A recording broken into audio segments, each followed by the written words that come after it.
Hello everyone, this is Moshe, the Electric Israeli, and thank you for joining my channel. If you're new, please subscribe and help me change the world one electric car at a time. Thank you to all of my supporters and patrons and those who ordered a Tesla using my referral code.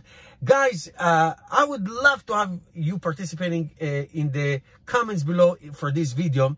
I want to just briefly go over Tesla delivers. I'm sure those of you follow Tesla know them already, but I want to talk about the 3 to 5 things to look forward for the next 2 to 4 years, or 3 to 5 years actually, in Tesla's future. So first of all, here are the number of Q2. Of course, Tesla crushed it like they do in the last 2 years. Every quarter looks better than the quarter before, and every year looks better than the year before that. So just for this number, 206,421 produced, 201,250 delivered. The bulk of them is, of course, Tesla Model 3 and Y, 204,81 produced, 199,360 delivered, and even Model S and X, 2,340 produced, 1,890 delivered. So obviously it's more than 150% increased year over year, and then over 60% increase from one quarter to the others. In other words, Tesla is just crushing it.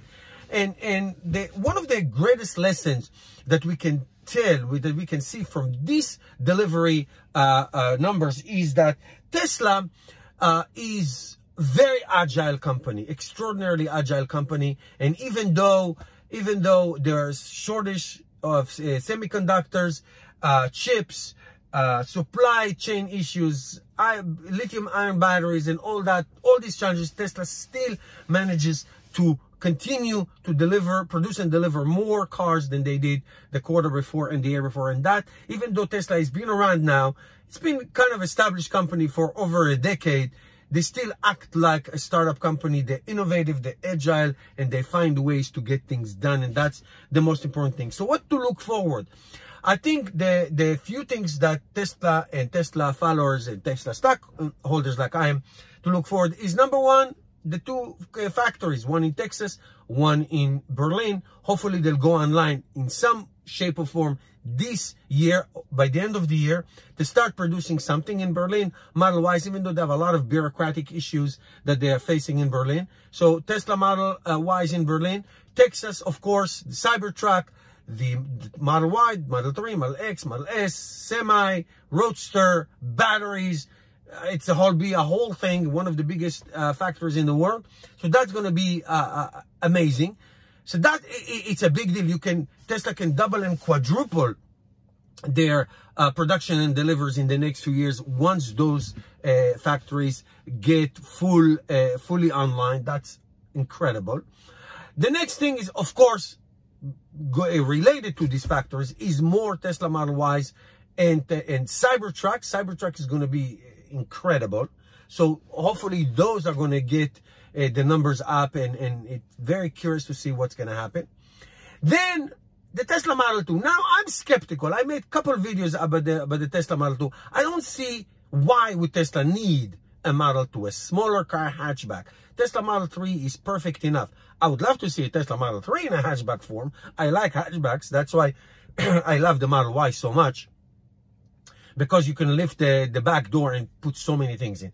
I don't see why would they do it. I know they said they will design it. I know it's going to be in China for the Chinese and European market. I would say if that happened, it will be there. I don't know about $25,000, but we'll see what happens. It's very intriguing, but I don't see it coming anytime soon. I would say 2 to 4 years in mass productions, especially with the biggest shortage of batteries and producing batteries and raw materials for those batteries. So we'll see what happens. It's very curious. I'm very curious to see. So that's big. Obviously, Starlink, Tesla is shooting rockets all over the orbit, and hopefully they will start providing services for people to watch TV and to go on the internet differently than you do now. So that'd be very interesting to see. I don't know about that. So these are a few things. Of course, insurance, Tesla insurance may come up. These are the almost obvious, but the biggest elephant in the room, the biggest one, is obviously the full self-drive, the autonomous driving. Really, Tesla investors, the big ones, are putting all their money on that. Now, I'm a believer, and from the beginning, I was very skeptical.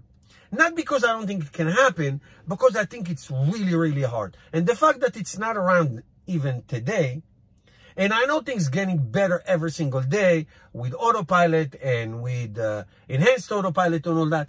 It's just hard for me to see a car drives by itself and does everything by itself without a driver. Now, if you want to tell me full self-drive with a driver in the car intervening when you need, that alone is incredible. Don't get me wrong. That is incredible if that happened.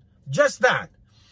But if at the end of the day, it will be fully autonomous and Tesla can launch ride sharing, ride hailing, on autonomous, well, then the game is really over. But again, and I really want to know what you think, I am so skeptical about it. I think full autonomy with the driver in will be much sooner than we think.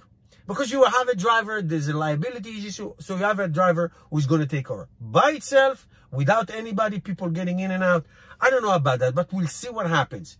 Let me know in the comments what you think. Tesla's future is bright.